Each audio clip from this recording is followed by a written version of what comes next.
You're about to join Jerry Parker, Moritz Siebert, and Niels Kostrup-Larsen on their raw and honest journey into the world of systematic investing and learn about the most dependable and consistent yet often overlooked investment strategy. Welcome to the Systematic Investor Podcast Series.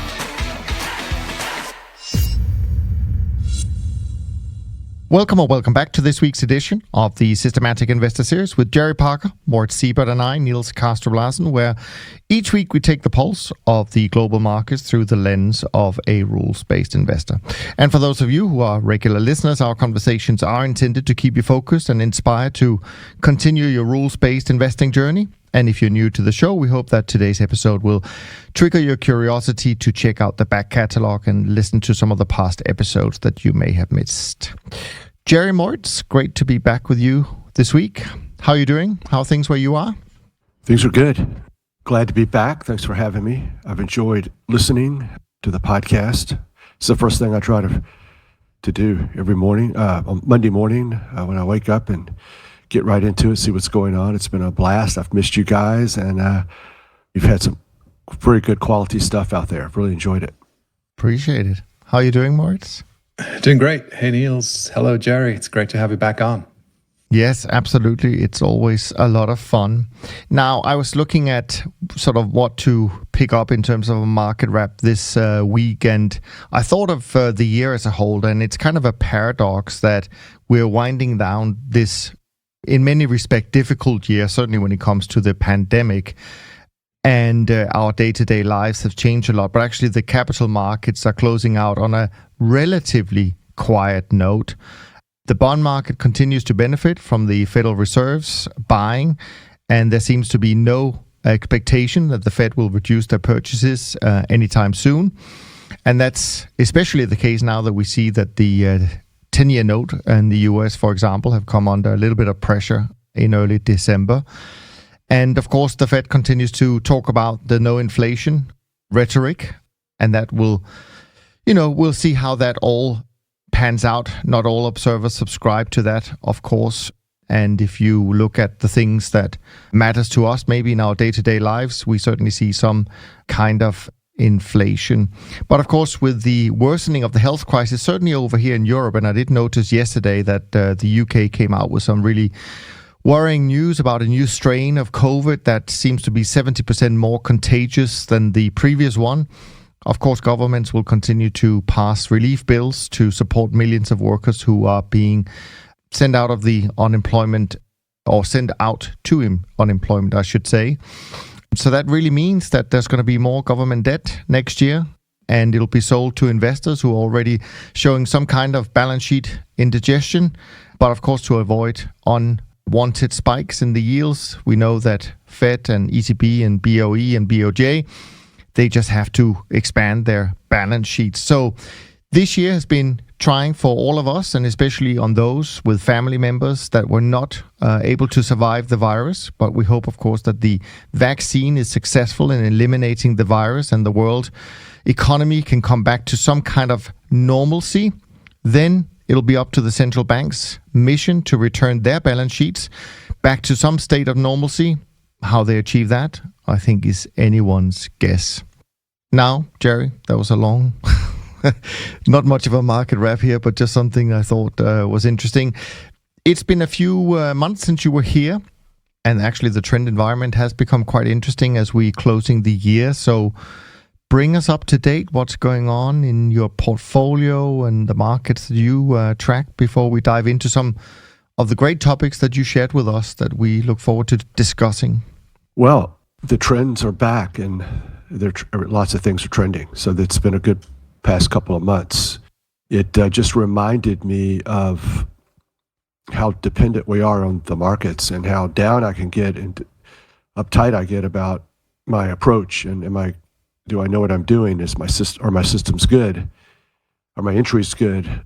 And then all of a sudden you get overwhelmed by these markets, and good or bad, it's been good recently. So I'm overwhelmed by all the trendiness. I'm long almost every single currency, almost every grain market, the LME, still long silver and gold. They're kind of underperformers. Still have some interest rates on and a few long stocks, of course. So not a lot of diversification. I think I could give back a lot of profit fairly quickly because I have small profits in lots of different markets. And if all the currencies turn against me or the LME, I could have some bad days. And we're not out of this year yet. So I'm very skeptical about this year. And I'm very surprised every morning when I log in and I see all these positive trends continuing. But I think the lesson of 2020 back in February and in November and December is the markets are what's driving the performance, and you're just along for the ride, and try not to get in the way and get crushed in February, and don't overthink. Put those trades on. Just like when we had the shorts in February, all of us were saying those who did well just sold the breakouts. Don't think, sell the breakouts. And here recently, just get those positions on and don't even concentrate too much. Can you imagine Bitcoin and some of these amazing trends we've seen where you're arguing about, well, I got in a day before, you got in a day later, and I'm so much better than you. It's just crazy. Just hold on and try not to get out too quickly. And don't screw up these trends that the markets are giving us after we've been waiting for so long. Yeah, no, absolutely. And March, you revealed last week that things are looking up on your side as well, and I have a feeling it might have continued based on what Jerry said. So bring us up to date. Yes, luckily it has continued, and I can only echo Jerry. A couple of weeks ago, it just started to click. I had this period of just moving sideways and also a period of just grinding lower. I remember like September, October, where kind of like every week where we've been on, I reported back to you that, I've lost another 50 basis points, and the next week another 50 and yet another 50. So it was just that slow grind lower and nothing really happening. None of those positions really working. And this has changed now. It has changed 5-6 weeks ago, I think, for me, with, soybeans and a lot of the ags moving higher, a lot of the metals moving higher. And I've been on the right side of those trends. And, Bitcoin, of course, has been a strong mover in the past couple of weeks. But even though I'm trading Bitcoin futures in my trend program for the full year, Bitcoin is not the biggest winner. It's not my most profitable market in the portfolio. It kind of like ranks in the middle of the field. Because earlier this year, of course, it also had a massive move to the downside, which produced losses. But WTI used to be the biggest winner for almost all of 2020. This is no longer true. Biggest winner is now, I have it here, it is iron ore, followed by Eurodollars, followed by Canadian bank bills, followed by canola, and then it's WTI, and then there's a couple of bond markets. But anyway, cutting a long story short, I'm still enjoying being long the emissions contract, long the soybeans complex, had made some good money being long the South African rand. Canola has been good again. So yeah, I'm up about 1.6% for the year now. And 2 weeks ago, I was down. So let's see. We're now closing in on Christmas and the festive period. As we all know, within 3 or 4 more business days, all of that nice profit could go to the other side again. And, from that perspective, I always want to remind myself that the year is still very young. A lot of things can still happen.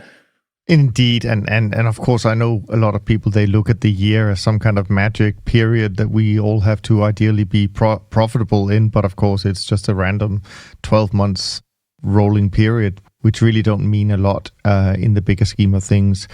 Great to hear things are working out really well on your side. We are lagging behind, I have to report a little bit, at least in our trend program. We're still down for the year. Not by much, but still a little. So we did also have a good week this week, both in our trend program and in our volatility program. On our side, really, Jerry's mentioning the weakening dollar. So long the other currencies were really great. Commodities doing well now in uptrends, especially the grain sector led the way on our side. Metals enjoyed a good week, an okay week, nothing too spectacular.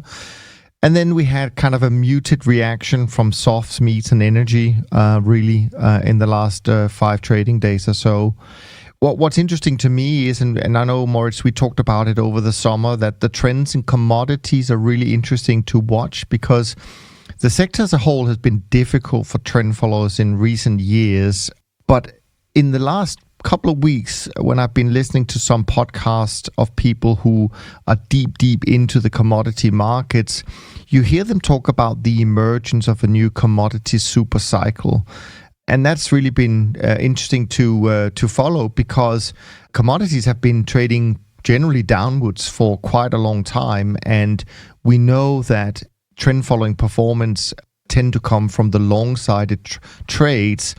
So wouldn't it be great if commodities, in fact, are heading into some kind of upcycle that's going to last a little bit longer than we have seen in the past? I think that would be great. And of course, I think you and I, Moritz, have talked about how both our models have really been reducing short positions in commodities and gone long in many of them, maybe with the exception of energy, where there still might be a little bit of a short bias, but it's coming to an end if we continue like this. On the financial side, currencies and equities did okay for us this week, but we did suffer some losses in fixed income. But that's where we are. Of course, the week also, we saw another S&P all-time high. And actually, the VIX, despite that, remained pretty elevated. And of course, Tesla is coming into the S&P. And I think Tesla call options, as far as I picked up, are one of the most actively traded single name options at the moment. So interesting to see what effect that has on the overall volatility landscape for the S&P. And uncertainty therefore remains slightly elevated even towards the end of this week. But all in all, also a solid week for us on the volatility side and for the year. So we'll see. Now, we do have a couple of questions that came in from Michael and from Jim, but I think before we do those, I think we should dive into some of the things that Jerry has pointed out, because I think it ties into some of the things that a lot of people are thinking about this year. And to me, 2020 has really been a year of kind of risk management on so many levels, whether it's our trend following systems or our infrastructure suddenly having to cope with remote working. So why don't we start with that? And I would love to hear your opinions about what's the important parts in the risk management we do. And Jared, do you want to kick it off with some of the things you had thought about? Well, interesting, because one of the things I had posed as a question we could discuss today was, what is risk management? Yeah. I'm always confused by that.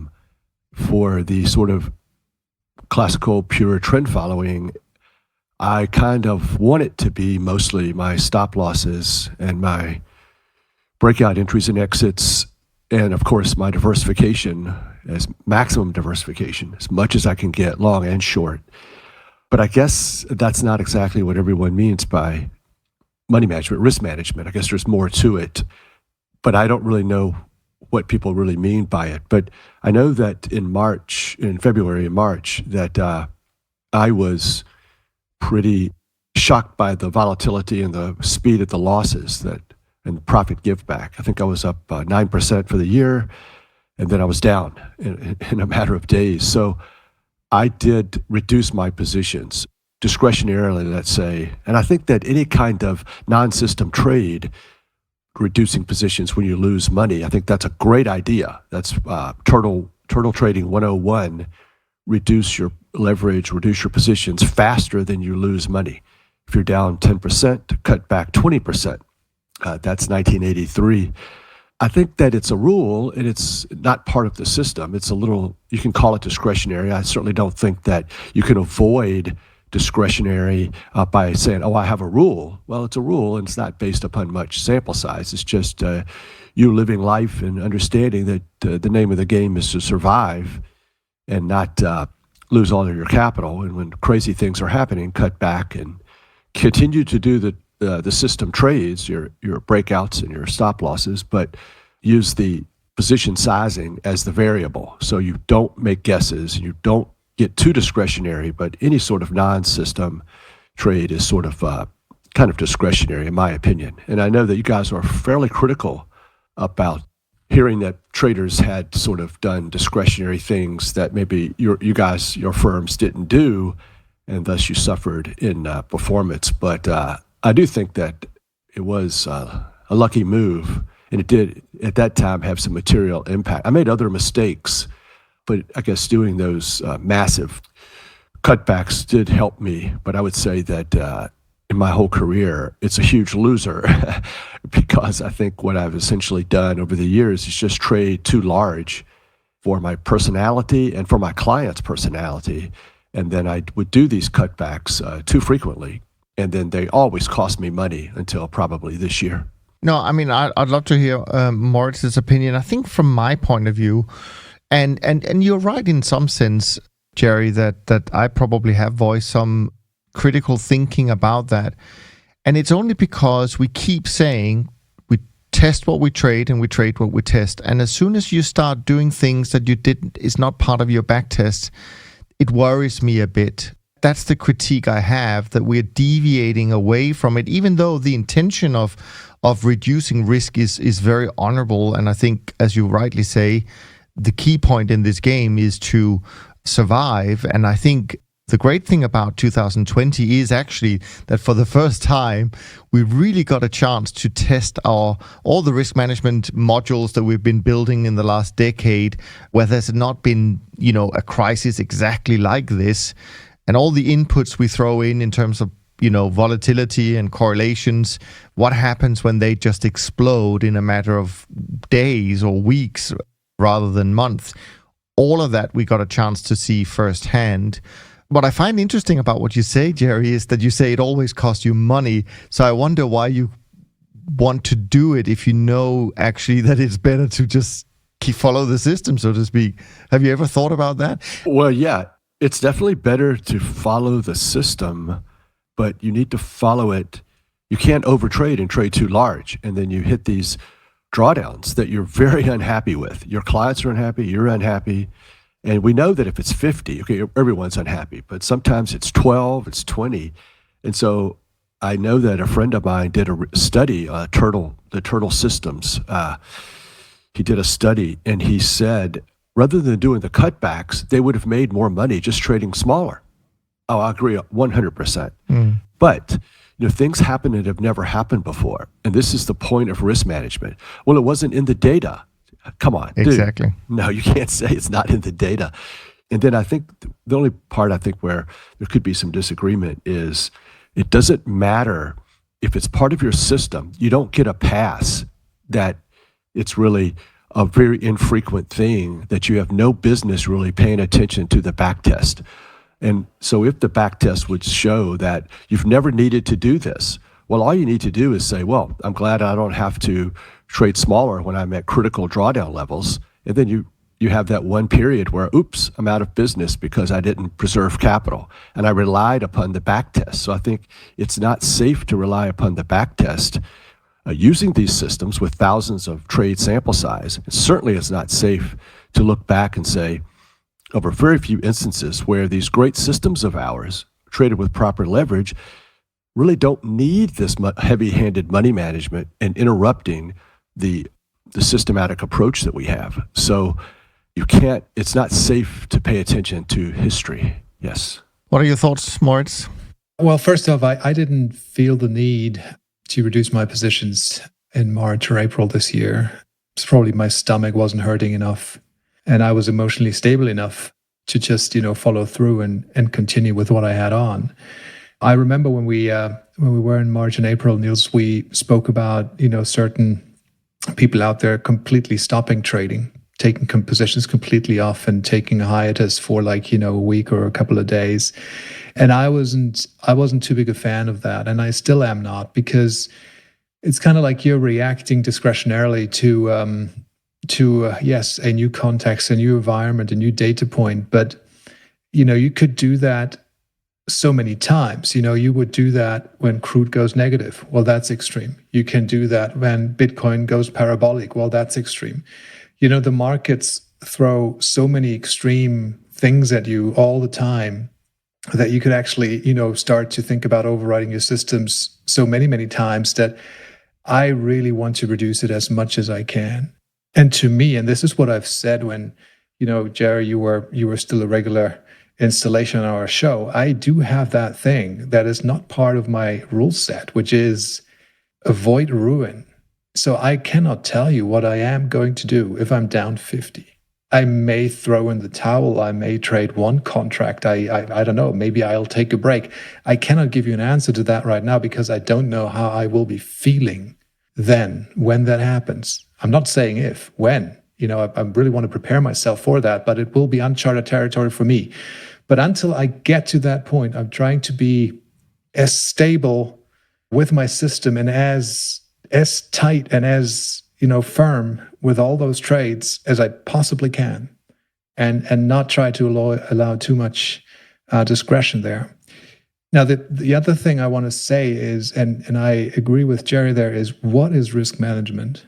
And I've never found a definition of risk management where everybody would just nod their head and say, yeah, that is risk management. And it's kind of like, it's written down there, it's in a white paper, this is risk management. Everybody says, yeah, that's it. Everybody has a different risk management. So, for me, it starts with position sizing. That is kind of like, well, you do the trade, you have to size the position, right? And then there's entries and exits, which is, stop loss and trailing stops and these type of things. And honestly, this for me is kind of like the Moritz risk management context. That's almost all of it already there, right? Diversification becomes a part of that, but I do that through my system design. Now, then there's other people that say, well, hey, Moritz, you're not really managing risk. You're just sizing a position and you have exits because you need to do vol control. You need to do value at risk. You need to look at your margin to equity. You need to look at your open trade equity. You need to look at concentration across sectors. And if either of those things reach a threshold, then you need to do ABC. And you need to reduce your positions when your value at risk is too high, and you need to reduce your positions when your margin to equity is too high, this, that, and the other thing. And I don't do that because to me, it is not part of my risk management framework. And I think for instance, when you think about, margin to equity stuff, the exchanges have increased margin requirements during the US election.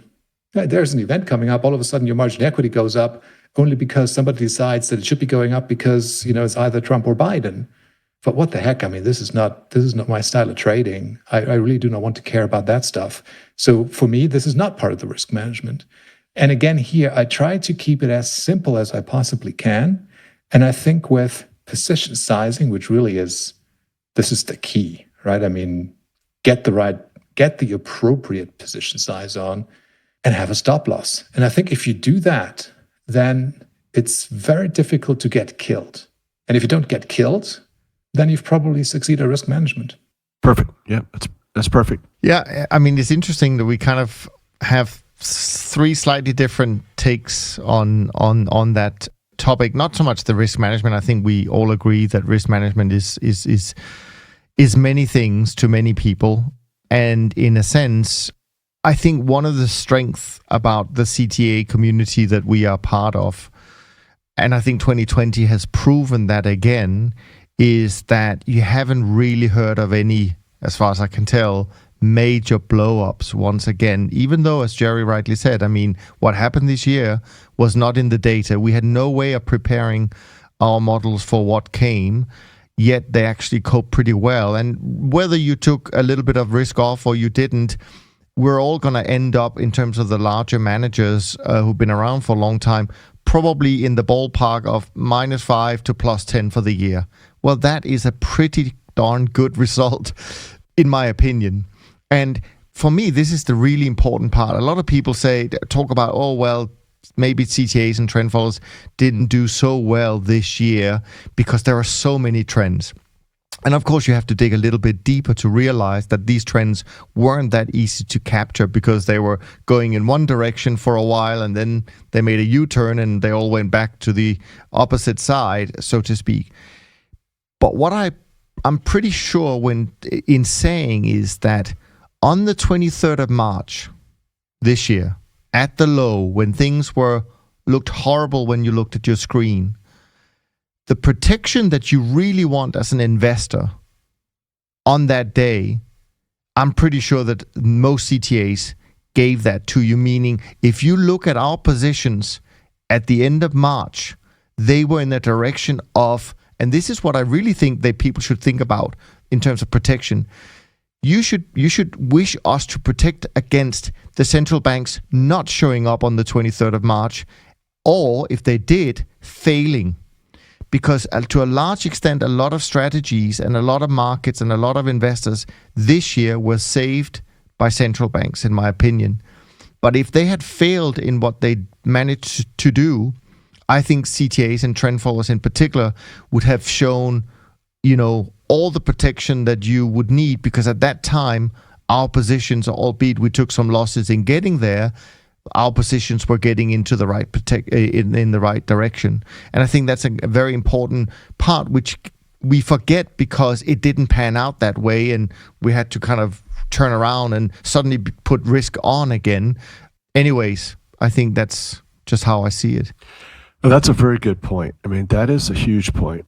And just in case you didn't mean it the way I interpreted it, I will tell you the way I interpreted it.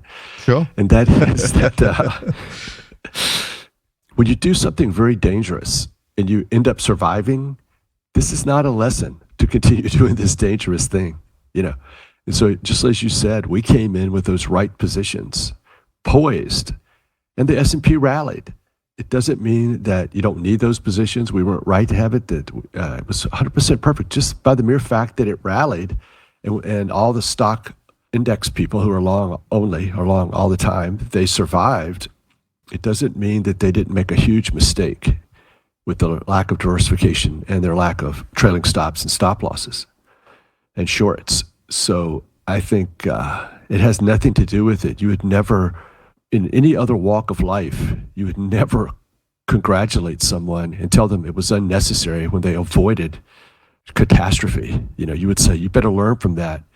You got lucky this time, and the next time you may not be so lucky. And there's points in life, points in the markets in 2008 where they didn't get very lucky. Exactly. Yeah. No, that's a great way of summarizing it, Jerry. But I would just say also that another thing that happened, I probably haven't been very clear on this or transparent, because it's, I changed my mind dramatically in February because I started to understand that I started writing down all the periods in time where going back to the 90s, the 80s, where I had poor performance and I was unhappy with my performance. My initial reaction was, you've got to have better systems. And I think that almost on every one of those situations, that was the wrong analysis. The analysis was you're trading too large. And if your stomach is hurting, then look there first. And so when I cut back those positions in February, I immediately reduced my leverage for the rest of my life. I'm not going to trade that large again because it forced me to make the cutback. And when it necessarily wasn't that bad. And then number two, I totally disagree with myself, and I have said on this podcast many times, trade more stocks. I dramatically cut my stock exposure in half for the rest of my life. So I'm not making these decisions and then reverting back. I'm like, how can I have been in the markets this long and this many years, and I'm still making these type of mistakes where, yes, I like the stocks. Yes, they don't seem as correlated, but yes, unlike almost any other sector, they can all go against you dramatically at the same time. And there's nothing you can do about it. And I had almost virtually no shorts on. So if you're just going to randomly make these changes to avoid the pain, that's something different. But we've all changed our systems and had made what we would consider to be material improvements based upon our research, and then someone could come up to us and say, hey, Dunn, you're not following the systems. Well, it's only a problem if you're going to revert back. But if you're going to go forward with a better strategy, one that's more suitable to being able to execute your system the way you should, then I don't think that is problematic. There's so much to unpack, and I want to bring Moritz in on this one because last week, I think, or maybe it was a couple of weeks ago, Moritz, I can't remember now, we talked about how 2020 for some was a year where you really learned something and you had some new data to make changes on. And Jerry clearly has made some huge changes on what based on 2020. And of course, you came from the point of view, which I also agree with. Well, it's just another year, right? It's just one more data point. So I think what you just shared there, Jerry, is one, so grateful for your transparency on this one, because I think we can all learn from someone who's been doing it for as long as you have. And I think it's so valuable to hear what you said. But it also goes contrary to a lot of the things that we've been discussing on the podcast with some of the guests. And as I said, I remember our conversation a couple of weeks ago, Moritz, where we talked about, is this a year where you've learned something new and you make some changes? I try to learn something new every day if I can. I fail at that mostly, but I am open-minded with these data points. Like, when you're in the moment of now and you're in the middle of the pandemic, then you perceive that as a massive threat, and it is annoying, it is inconvenient, it's out there, and central banks are printing money. Yes, we know all that, right? But human beings have a tendency to overinterpret these things from a data perspective. When you just look at the data, then every day you get a new data point for all of these markets. And I think you have to really, it's one thing to say that this new data point that you're getting is now really special. It is so special that it forces you to make changes. And it may be, but it may also not be. And when you just step away from it, say move yourself, beam yourself 4 years into the future. The pandemic is gone. You've been vaccinated or you haven't been vaccinated, whatever. Let's just say it's no longer a problem. It's not out there. The V is in, it has happened, right? You run a backtest. That V, that period is now part of the data set. And I think it's going to be very unlikely that you're going to backtest a system that goes until, say, from the 1990s to March of 2020. And that would say, oh, you know what? I'm going to stop my backtest there because when I look at the data, this looks so special that now from 1st of April onward, I need to trade it somewhat different. I don't do it that way. I look at all the data and I design a system that works with all of the data, because if I didn't do that, then I would have to go back through time and go like, oh, here's Black Monday, and here's LTCM, and here's tech, and here's, a commodity super cycle, and here's the financial crisis, and here's the euro crisis. And every time I would have to stop my backtest and say, I'm changing that, now I'm doing this. So I don't want to force myself to do that. And I want to accept the data points as they come in. And the other point I want to make is the data points that have come in this year, like when you look at that, I think from a statistical perspective, they are more normal than the ones that usually come in, which are leptokurtic and they cluster around the mean. Like our market data return distribution, as you all know, is not a normal distribution, right? It is skewed, it is tailed, and it has all of these, weird outliers in there. So any data point that comes in with plus 1 basis point, minus 10 basis points, plus 12 basis points over and over and over again, in a way, that is more of an irregularity than a normal distribution that would allow for these autocorrelated larger moves, trends, +3, -3, +++3, in a row. I think that's fairly normal.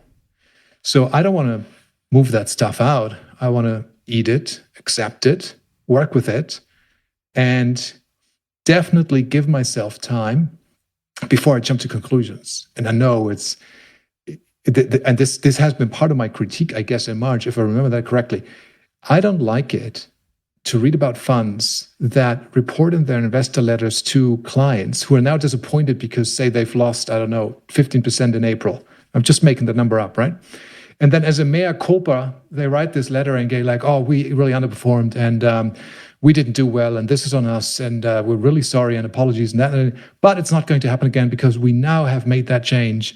And going forward, there's going to be this different and that different. So rest assured, we're doing research on your behalf and this isn't going to happen again. Really? give yourself some time, man.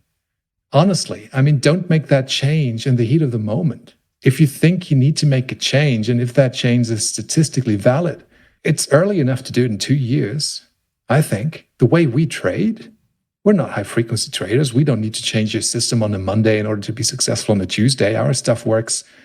It works, right? I can make these changes after giving them really good thought and really good analysis and seeing how things pan out. And maybe in 2 years down the road, I look at this V and go like, all right, yeah, it's been a V. It's been painful, but who says that it's going to reappear in that exact same shape or form? So everybody does it in a different way. I do it in my way. You do it in your way. But I don't like these ad hoc changes. Jerry, I feel we need a comment. Well, I agree with all of that. I think, I could not think of one reason for not just this year, but for many years of disappointing performance, maybe relative and absolute, versus competitors and versus the S&P. I just never saw a reason to change my systems. And so I like them. I think they're fantastic. And not this year, not in a year, but I do think that trading smaller, and I had probably too much wishful thinking on the amount of diversification I could get from stocks and making those decisions to sort of go back to what I used to do. Stocks would be 15% and not 30% of my portfolio. And then the amount of leverage I was using was something that was making it very difficult for me to enjoy life and continue to follow my systems. But I definitely don't dismiss what Moritz has said. I definitely think that in a couple of years, I may look back and wonder like Moritz just described, maybe I should trade stocks more. Maybe this is just built into as a weak human, that I'm going to vacillate back and forth on some of these issues. I'm trying to segregate it to some degree and say, oh, this discretion or this change of heart that I had is more acceptable, but I didn't really change my systems. But maybe that's not the case. There is a trader, a firm out there that is in Switzerland that I really like, and they trade a lot of stocks, and they had poor performance, obviously, in the first quarter. And I thought, wow, maybe they will be like me and trade fewer stocks. But no, they didn't. They didn't care. They just stuck with it. And for some reason, they trade a lot of stocks, and not single stocks, but indices. It's, I think Niels passes, no, I get that their monthly newsletter now. And then I went back and I looked at all the stocks that I had on in February, and they're like, great. If I would have not changed anything, I would have had a bigger drawdown possibly, but they have performed really well. The amount of volatility that I saw in February may come back if I would have had that same portfolio on, but you know what? I probably would have made up all of those losses and just have better performance than I do now. So there's a couple of things in what you said, Jerry. And first of all, I think actually something we can say, maybe if we are to be a little bit generalist, and that is that the trend following programs that coped better in March are probably the ones that are a little bit lagging now, where we're coming close to the end of the year. And those who suffered a little bit more in March, maybe because, as you said, Jerry, that there were more equity or they were slower maybe to react, they're doing better now at the end of the year. So I think that's an interesting thing. But I think there's a lot of things that both of you have said. And another thing about risk management / diversification that we often talk about, and we were talking about this off air before we pressed record, because, and you both alluded to it when you talked about how things are going, where you said, yeah, right now, things are looking really good. Pretty much everything is working, right? And I think this reminds me of something that we've talked about before, because I've always felt that we're trying to diversify a lot. Of course, that's part of what we do as our risk management. But now we're again seeing this kind of situation where everything is moving in the same direction as you, Jerry, said. It makes us vulnerable to maybe a big drawdown at some point if it all changes. However, it's also what's needed to have good performance. We need what I have called in the past conviction, or in this case, we need our positions to be somewhat correlated from time to time without that much diversification in order to make the money that we need to make. It's rare that just one market or two markets makes, I mean, it could happen, but it's rare that one or two markets will make all of the performance we need. So I think that's an interesting contrast that we're seeing this year as well. Well, I mean, I think I would prefer that the currencies have a good run, and then later in the year it rotates to interest rates, then later commodities, and then later stocks. And it may happen one of these days. It's not like we need it or want it. It's just what's happened in the past. And so, but there has been times and there have been trades. I would say that I recalculated the Tesla trade. And, when I was first trading the short-term turtle systems, Andrew's 20 in, 10 out, the big trade, the outlier was 20 ATRs, which is now with these long-term systems, that's kind of really small. I mean, the big trades now are maybe 100, 200 ATRs. And so even with my really small unit sizes and small trading, the Tesla trade is, for me, about 10%. One trade. And then there's some other ones out there in the data not that long ago that, if you let it go 200, 300, 400 ATRs, now we're not out of Tesla, and it could turn into a much smaller trade. The long-term exits are wonderful because you don't get stopped out. They're bad because you get back a lot of profit sometimes. So, but it is possible, and it is in the data. I guess it depends upon how large you trade and then how your look-back period. But the Tesla trade right now is a year's worth, 12%. That's pretty nice. Yeah. That's nice. Yeah, definitely. And it has been pretty exceptional, of course. I think you're the only one of the three of us that trades Tesla, Jerry, and I don't follow it that other than the headlines. But was Tesla a trade this year from a trend following perspective where you actually were in all year, or were you out at some point because you got stopped out from the volatility and givebacks that the stock saw? I definitely wasn't able to stay in the whole time for my entire position. And this is a really good thing to talk about because I think it just shows the importance of sticking with the system and having these long-term exits and then not paying attention to the drawdown. And so I went back and I looked, and it had the initial breakout, the ATR was low, and it peaked at about 50 ATR profit, which is nice. It dropped 48 ATRs and did not hit the 100-day low, 125-day low. So for me, it was still a good trade. It went back up, of course, and then it had a similar volatility and scariness and drawdown, and being concerned with drawdown would have made you have a second exit that would allow you to preserve that profit or limit that drawdown. Then now it's at all-time highs, and that 175, 200 ATR trade is that size if you just use breakouts, possibly, and a reasonable look-back period. And one of the reasons is because what the computer sees and what we all say on Twitter, we may not be able to do it in our own life, but it says, do not give up that entry ATR.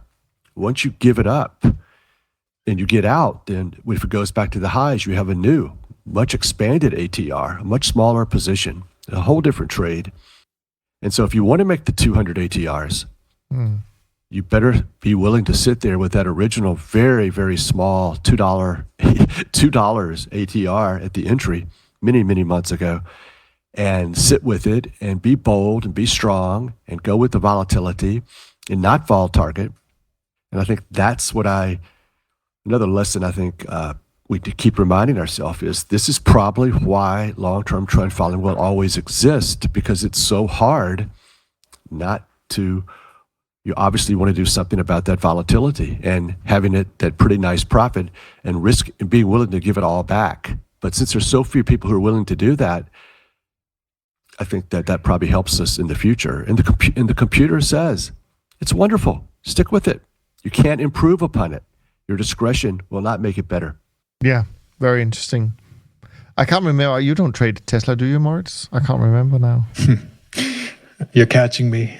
I do and I don't. Ooh. I do not trade Tesla in my trend following program. I still like the idea, though, of trading the single stocks. Some of them, I think I'd be, I haven't completed that research yet. I'd be very picky about correlation patterns and these things. And as we know, correlation tends to increase massively toward one during periods like March. But I mean, I can certainly see the benefit of, having stocks from, completely different industries, completely different sectors and trade their trends, some tech stocks, some energy stocks, some material stocks. What I still research on is, to what extent is that possibly better than trading the sector futures, which, by the way, are liquid, right? There's spider sector futures, which are available to trade not only in on the S&P, but also on other indices. So you can also, break the basket of the S&P or whatever index it is that you're using up that way with less granularity, of course, but also maybe with benefits and liquidity benefits. So I still want to have a look at that.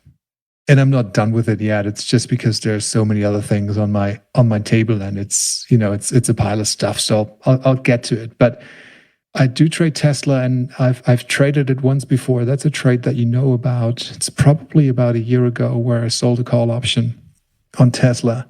Maybe I've been lucky, maybe not, but that turned out to be a winner. And so on Friday, I did short Tesla. It's completely outside of my trend portfolio, so I'm just mentioning it here. It's one of this little bit of a play around thing, and maybe not so play around. I don't want to make it sound that way. I do have reasons to do the trade, and I think I do have a statistical body of, I don't want to say evidence, but Tesla will enter into the S&P on Monday, and the rebalancing trades have happened Friday on the close or toward the close, and they have happened around that point in time. That's not an exact 1 minute where you can say now all of the rebalancing trades need to happen. It depends on how much tracking error some of those tracking funds and closer tracker funds will allow. I think some of that volume will probably also still go through on Monday. But as you have seen, ever since the announcement of the S&P entering of Tesla entering the index, Tesla has outperformed. So there's all the usual front running going on, by hedge funds, buying Tesla out of the inclusion date, selling the basket against it, and then reversing that trade, probably on Monday or a couple of days later. But point is, every time you have these rebalancing trades, and Tesla may be special, so I don't have a very large position size because Tesla has a very large weight. There's never been a larger entrant to the index, right? There's never been a, say, more hyped stock, a stock that has such tremendous upside call option volume participation by retail traders. It is massive. So I want to be very, very careful with that sizing there. But statistically speaking, and that's why I have the trade on as a quant, stocks that enter the index tend to underperform going forward. And stocks that are excluded from the index, so the bunch of stocks that move out of the S&P 500 or the stocks that move out of the Russell 2000, the stocks that go out of the DAX and that go into the MDAX, so whatever the case may be, right? Statistically speaking, those tend to be outperformers. So it's a flow-driven environment. That's one thing.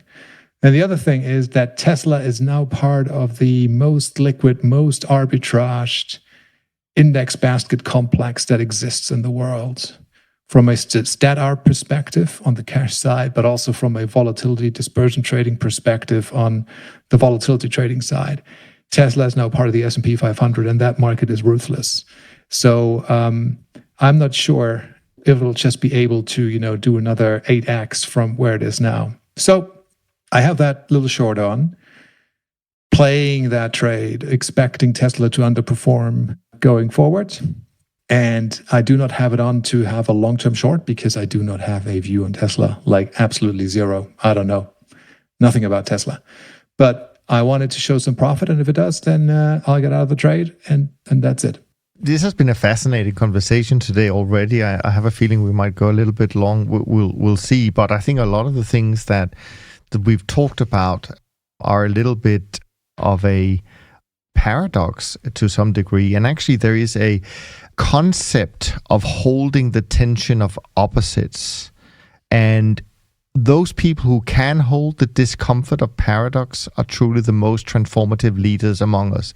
That's something that I overheard actually heading to this recording from a very well-known, world-renowned researcher about, humans and vulnerability and all that stuff. And I think to some degree, that's exactly what trend followers and some discretionary traders for sure, that's probably one of the things that maybe sets it apart to some degree, that we can hold either through rules or through just incredible mindset, some of these opposites within us.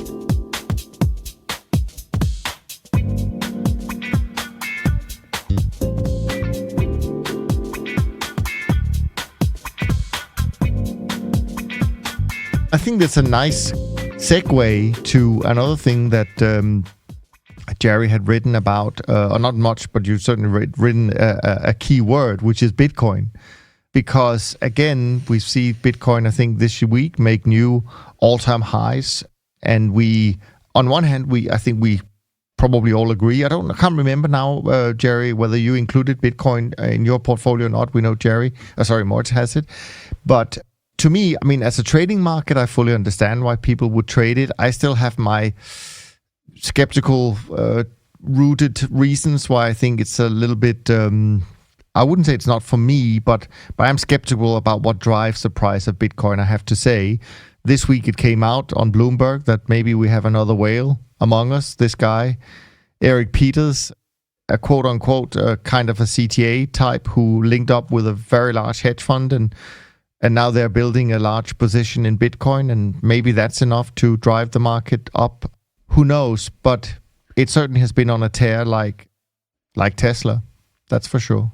Before I talk about Bitcoin, I have hundreds and hundreds and thousands of emails that I send to myself, in my sent box, where I just write down things I'm thinking. So it's a big book here. So if anything happens to me, George, I'll send you my password so you can get into my sent box and write this book. But one of the things that I wrote is, don't be skeptical. Do not be skeptical. Do not drill down. I can't tell you how much money I've lost just personally being so skeptical. Apple, Google, Amazon.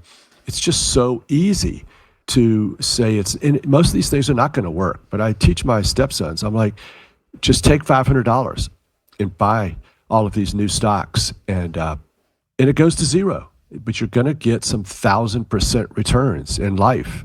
And I think that's certainly true of trend following. Just don't be skeptical. It's not worth it. If it goes against you, it's 30 bips.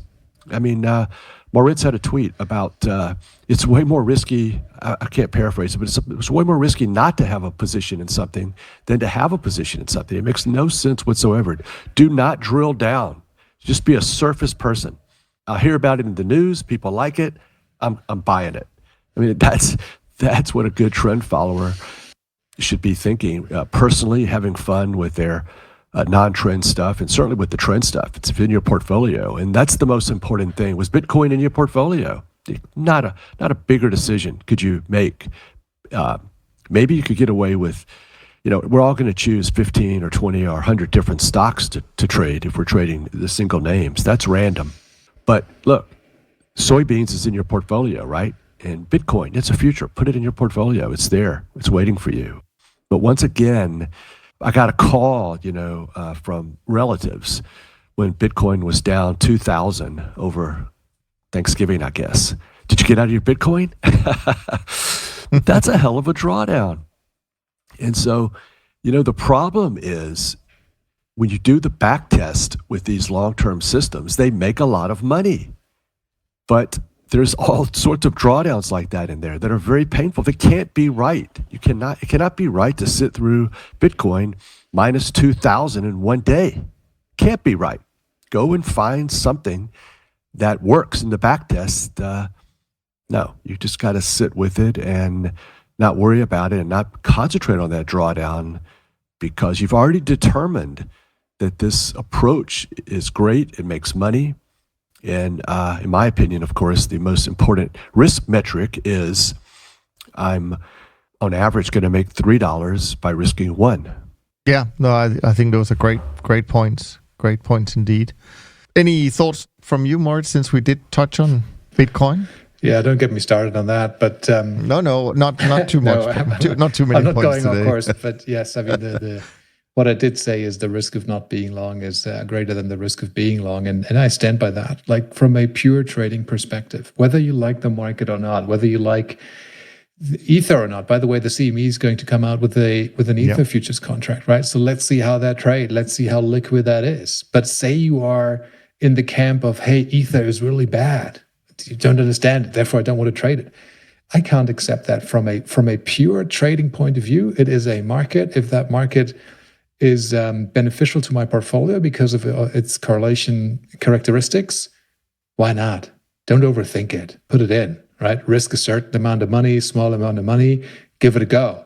It can only make it better, I think. What I want to say about Bitcoin is, from also technically related, is I have, by the way, stopped trading the CME futures contracts. I'm still trading Bitcoin in my trend portfolio, but I'm no longer trading the CME futures contracts, even though they are the most liquid futures contracts out there. But they also, in a kind of like similar way to the Grayscale Bitcoin Trust, they trade at a massive implied funding basis, so a massive premium, right? Which is why on twoquants.com, we've explained that cash and carry trade, which we've done a couple of times in the past. 2 weeks ago, that basis was, again, around 35% or something like that, right? So that's annualized. That's a very, very steep contango of that futures contract.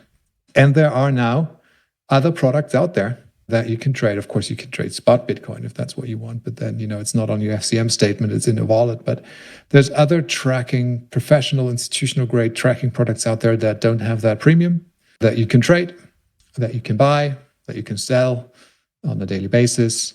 I must say, for once, Germany, Switzerland as well, is fairly innovative in that space. There's a couple of ETPs, ETNs, fully collateralized by Bitcoin available. Most of them, by the way, now in Germany, 2 in Switzerland, I think, 1 large one in Sweden. So those products are there. And rather than paying that high, contango, that high funding premium, I'll just go trade them. Cool. Yeah, that bothers me quite a bit because I've been reading your blog and this is problematic. So I agree that that's something. I'm just making notes to figure out a better way to trade Bitcoin. So it's that's scary. That number you said. Mm-hmm. Yeah. All right, we got a couple of questions in from our community that I think we should dive into. One of them is from Michael. Michael writes, as I'm based in the US, I obviously use the US dollar as my base currency. When you guys trade foreign instruments, do you trade them in their native currencies or convert them back to your base currency? I assume that you convert to your base currency in terms of determining your inverse vol position size, but not in terms of measuring the trend. But doesn't that leave your positions open to a huge currency fluctuation? For some instruments like short-term bonds, the currency moves would be so much larger than the move in the bond. So I wonder how you probably measure the trend and the risk. Moritz, do you want to tackle that? Or I think what we all agree on is that actually the signals we generate are just based on the price. So it doesn't really matter what currency it is. But you're right, Michael, that in order to trade, say, a German Bund, you may have to put up some euros at the exchange, but that's only for margin purposes. And if you have a profit, you can convert that profit back to your native currency. Is there anything else you guys want to add to that? I think you mentioned the key things there, Niels. If you take an example, let's say the Nikkei, neither you nor Jerry nor I have a base currency of Japanese yen. You have either Swiss francs or dollars or euros in my case. But I look at the Nikkei and I look at the JGB in yen terms, right? I look at them in their native currency, and then I take a position in that local currency that is appropriate to the risk I want to take in my base currency. And really the only currency exposure I have is once that variation margin starts piling up, either positive or negative. But I do not, and maybe this is part of the confusion or part of the question, but when I, as a euro-based trader, trade a JGB futures contract, I do not have JPY currency risk on the notional futures amount of that futures contract. That is not the case. It really only pays me a variation margin in Japanese yen, a couple of thousand yen, a couple of million yen, whatever the case may be. And then this, by the way, is another, you could make that rules-based, you could make it discretionarily. I make that discretionarily. I don't have a rule. I do it like once a month. I look at, what are my currency positions? What are the balances in the different currencies that I trade? And then I either convert them back or hedge them. Yeah, no, absolutely. Yeah. I agree. I would just add that there is a little bit of slippage. I risk a certain number of ATRs and I limit my losses, let's say to 30 bips or 60 bips. And so maybe if I don't really pay attention to that yen, and so maybe I lose 32 bips or 29 bips. So I'm not really paying much attention to those small differences that I don't have with the U.S. dollar-based markets. Sure. No, absolutely. Final question today is from Jim, who we saw in New York at our live event last year. Judging by what I'm seeing this quarter, I wonder if Jerry's single stock trades are doing better than the diversified commodity FX portfolio. While almost everything is being whipped around, except for Bitcoin and stocks, I wonder if Jerry ever thought of making a solely equity-based portfolio, and does the need for diversification outweigh the proposed benefit? Of course, Jim will hear this question after we just talked about what Jerry decided to do with equities, which was not to trade more of them, but any thoughts on that, Jerry? Right. I've traded stock only before. See, 1 year our fund made 60%. I think that was 2013. I think the S&P was up 30. We made 60. And it was pretty much just due to the leverage. But I was trading that portfolio with less risk than the diversified portfolio. So 6 units in the diversified, maybe 4 in the stock only. Then I got approached by mutual fund companies to say, hey, let's roll this out as a trend following stocks only. And then I was like, well, it can get pretty nasty. It's going to have a pretty material drawdown. And they were like, no, full speed ahead. I was like, let's add some gold or some interest rates or something we can. And then, of course, the drawdown happened before the mutual fund broke escrow and they canceled the whole thing. So I told them, it's just not that safe to not avail yourself of maximum diversification. And it's just kind of frustrating a lot of the time that you just don't have the shorts. It'd be great if I could figure a way to have more shorts on during a bull market. We're kind of goofy that we're trying to find more shorts. We'd like to have less risk. I'd like to be short some equities, short some currencies, short some grains, because we don't know, only in hindsight do we know that these are monster trends that are going to keep going, and we're going to be very happy to have a position pretty much one way in those sectors. So stay away from anything only, interest rates only, stocks only, commodities only, bonds only. Yeah, no, I think you're absolutely right. And I think this year as well, maybe some of the return dispersion we've seen in between managers this year has also been maybe a factor of not just trend speed, but also number of markets that's traded. I mean, as you said, Moritz, your best market is not one of the kind of mainstream futures markets that all managers trade. I mean, iron ore is definitely up and coming, but I don't think it's quite made it into all trend following portfolios. So that side of things is also quite important in terms of the differences between managers. But I did hear something that I thought was interesting, and that is, of course, when you weigh up the pros and the cons, and maybe you have a few thoughts on that as well. If you go into quote unquote really alternative markets, and let's just say for argument's sake that they are somewhat less liquid than the classical ones, does that affect your decision, or does your research suggest that because of less liquidity, either you can trade smaller, of course, you have to have less of it, or you have to slow your systems down. No. I mean, I think it reminds me of. I thought you were going to ask a slightly different question, but Okay, because there's I can try. there's a lot of information out there. I really enjoyed your Floor and Court podcast, Sure. and then the exotic yeah. markets, and then part of that. I don't know if we've discussed this, but part of that, and then some of the other large CTAs have these exotic markets. They've rolled them out separate products, and they insinuate that, well, these are just better markets, and there's not as much activity, and people are looking at them. Not many people are looking at them. In the U.S. markets, the European tried and true futures, they're corrupted. They're no longer that great. Too many people are trading them. And so in the same way that I pay no attention to usually the less than great performance of my systems, I pay no attention to these markets that have been around for 100 years or 50 years and just want to trade only exotic markets. I don't think I believe in that. I don't think there's math to back it up. So I do think that, if you're trading milk and oats and some of these other markets that I refuse to mention anymore because I trade them, and basically I got Mauriz's approval on most of these, and he told me it was fine, so I went ahead and did it. But you trade them small and take all day to do the trade. Any thoughts on your side, Moritz? I do not want to throw the established markets out of the portfolio like Jerry.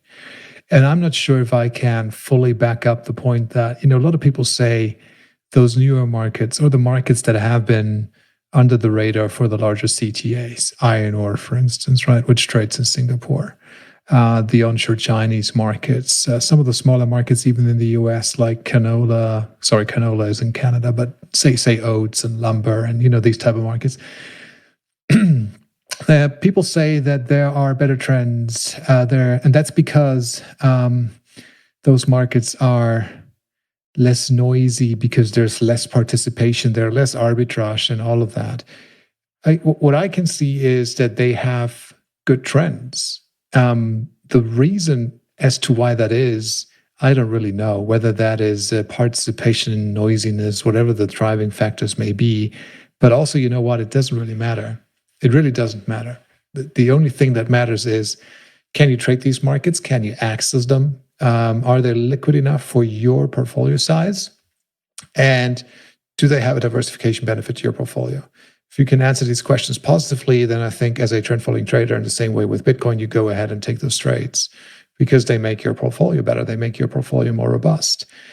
Now, if you run a fund that says, I'm doing alternative markets only, and no S&P, and no T-notes, and no Bund, and no Euro-US dollar, then honestly, I don't think that this is going to be better. I don't think it can be better long-term than a CTA trend-following fund that trades all the markets, all the newer markets, and also the established markets. Like in recent years, right? Remember, it wasn't an easy time for CTAs. If you wanted to go out and sell a trend following program, first of all, fee compression, fees come down. Show me how you are profitable. Show me how you are different. Where are you different than this other guy, right? And it's sometimes very, very difficult to actually make the point and say, look, I am a better trend follower than the next guy. I don't do that because I can say that, next year you may have a substantially better performance than me, or I may have a substantially better performance than you. Over the long run, we'll probably all be doing something that is in the same ballpark, but it's very difficult to really, say this guy, this is the only best trend following firm, and none of the other ones are as good. I don't think you can do that. But of course, you can make a differentiating point to institutional investors and say, hey, I am different because I am not trading T-notes, I'm not trading Euro-US dollar, I'm not trading Swiss francs, I'm not trading the S&P.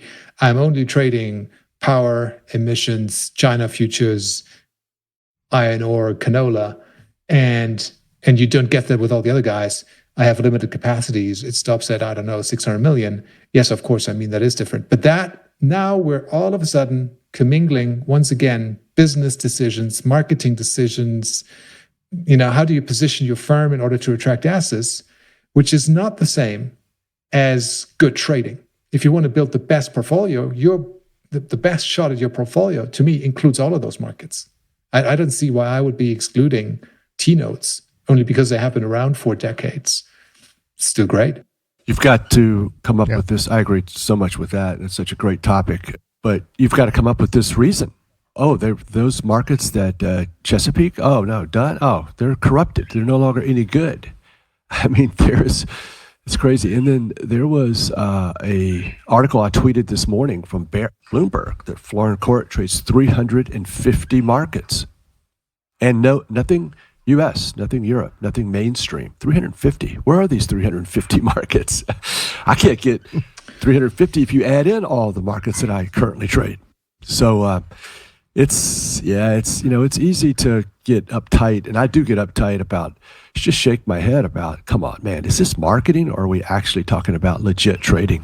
I think it is marketing, and I'm scratching my head. You don't only read that from Flooring Court, and by the way, this is not a critique. Everybody, does their business. I think they're doing good business. So, but you read the same from Systematica. You read the same from AHL to a certain extent, where they say, we're now trading 300, 400 markets. And, I really look at that stuff. And when I count the futures markets that are available for me to trade, I get nowhere near 300. So let's look at the OTC stuff. You can get a bunch of currencies, right? You can now trade the Colombian peso against the Israeli shekel and the Hungarian forint against the Taiwanese dollar, if this is what you want to do. And yes, I do think, by the way, that this is a great idea to get some more diversification and move away from a dollar complex in the currencies. Not that much, actually, but there's something there. Okay, so fine, add those markets. But there's now a multiple of different currency pairs that you can trade. But if you put them all together, you're triangulating the thing and you're not really gaining anything. So if you add, say, 10 more currencies, then that's probably that. There's not more to do. Okay, what else is there? Then you have some OTC interest rate markets. So you can trade interest rate swaps of different maturities and in different countries, different currencies, cross-currency swaps. But so you add all that stuff together. I'm still not at 200. And they're saying they're trading, 350 or 400. So really the only way I can kind of like make that leap and kind of like go there is, okay, we're now really talking a lot of these synthetics, right? Where you're spreading one thing against another. You're creating, and I'm again, I don't want to say that is bad, but I can really only see that this is where you get those number of markets from. And if you are an educated investor on a due diligence, you would probably ask that CTA, so what are those markets? And they'll probably say, well, they're not natural markets, they are synthetic markets. We're creating them because we're spreading soybeans against JGBs or whatever the case may be, right? But again, the point there is, how much benefit does your portfolio get from that market? I can get a lot of benefit from trading long and short, outright naturally existing markets that have enough liquidity that are adequate for my portfolio. But with all these spready things, they may actually take some of the positions off that I have in the natural markets, right? So if I'm long the spread of JGBs versus soybeans, because that spread moves, but I'm short JGBs because the trend in JGBs is down, then all of a sudden I have a flat position in JGBs. Well, I don't know. It is a lot of marketing, I think.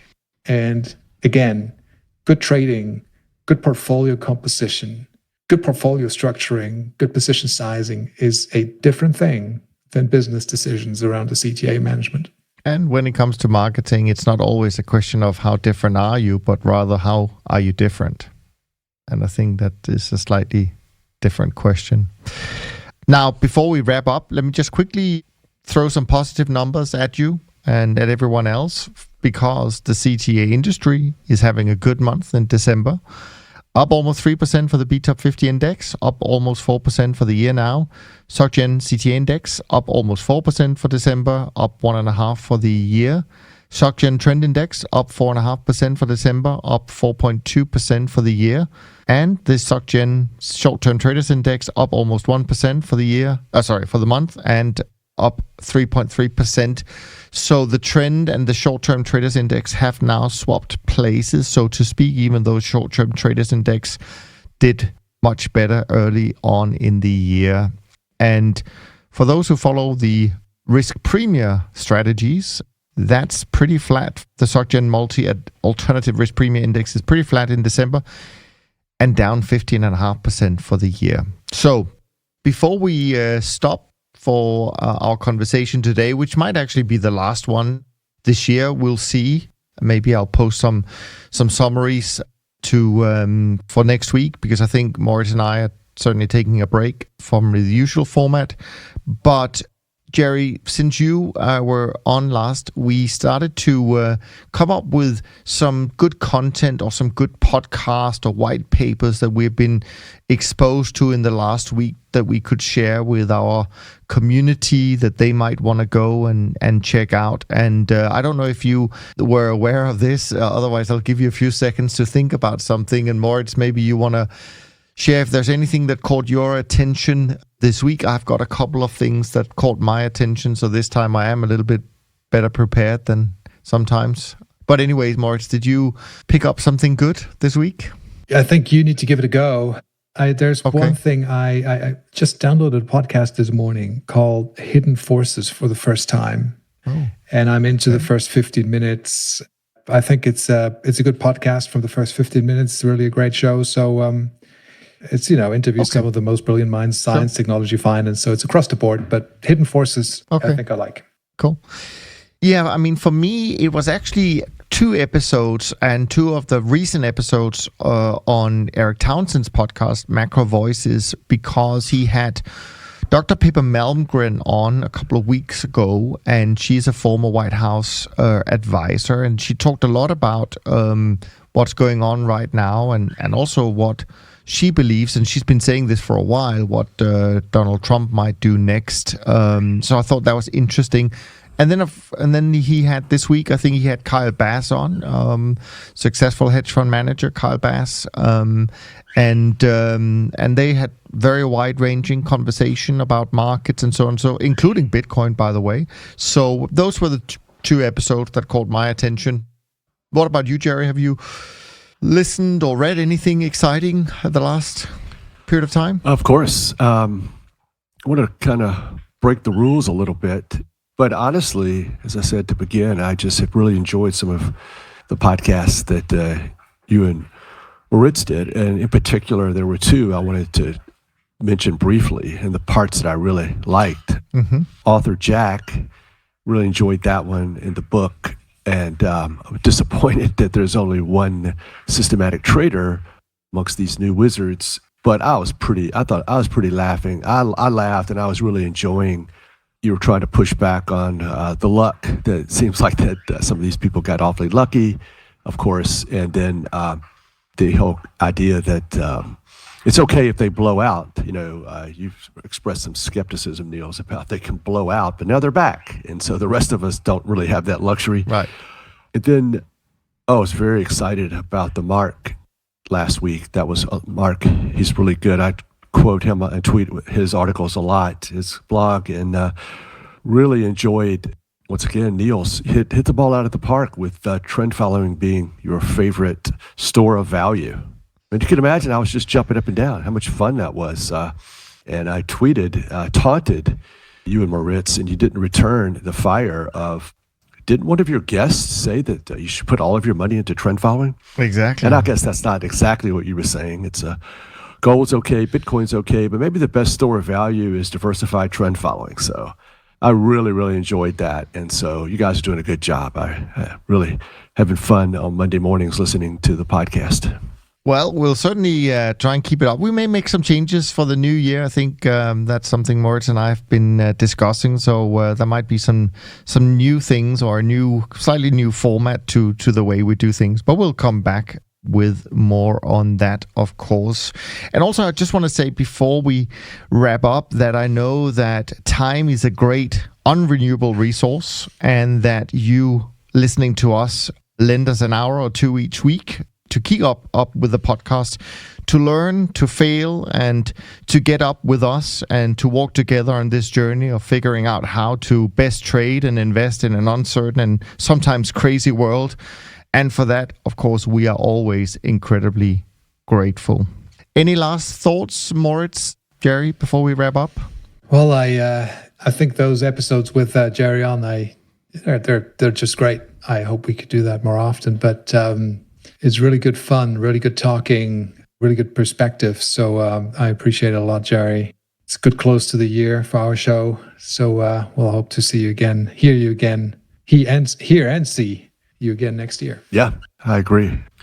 Well, I wanted to say something earlier. It's kind of funny because just the different perspective I have these now that unfortunately, or, I have a good lifestyle. So the majority of the money that I manage is my own money.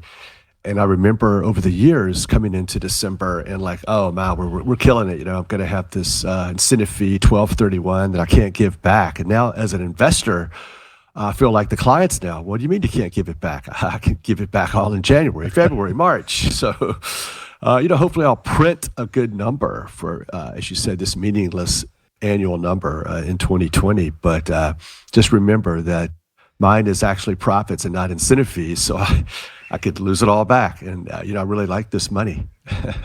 Absolutely. Yeah, no, I concur with everything, and it is always a lot of fun and very insightful to have you on. So maybe I'll twist your arm a little bit, Jerry, next year to be on a little bit more frequent. We'll see. On that note, we're going to wrap up this week's conversation, and we hope you enjoyed it. And if you did, we would be ever so grateful if you would head over to iTunes and leave a rating and review so that more people can find the podcast. And make sure you send your questions through to info@toptradersunplugged.com. We'll do our best to answer them as soon as we can. And of course, you can follow all the three of us on Twitter. From Jerry, Moritz, and me, thanks so much for listening, and we look forward to being back with you next year and perhaps even next week. In the meantime, be well, stay safe, and happy holidays. Thanks for listening to the Systematic Investor Podcast Series. If you enjoy this series, go on over to iTunes and leave an honest rating and review. And be sure to listen to all the other episodes from Top Traders Unplugged. If you have questions about systematic investing, send us an email with the word question in the subject line to info@toptradersunplugged.com, and we'll try to get it on the show. And remember, all the discussion that we have about investment performance is about the past, and past performance does not guarantee or even infer anything about future performance. Also understand that there's a significant risk of financial loss with all investment strategies, and you need to request and understand the specific risks from the investment manager about their products before you make investment decisions. Thanks for spending some of your valuable time with us, and we'll see you on the next episode of The Systematic Investor.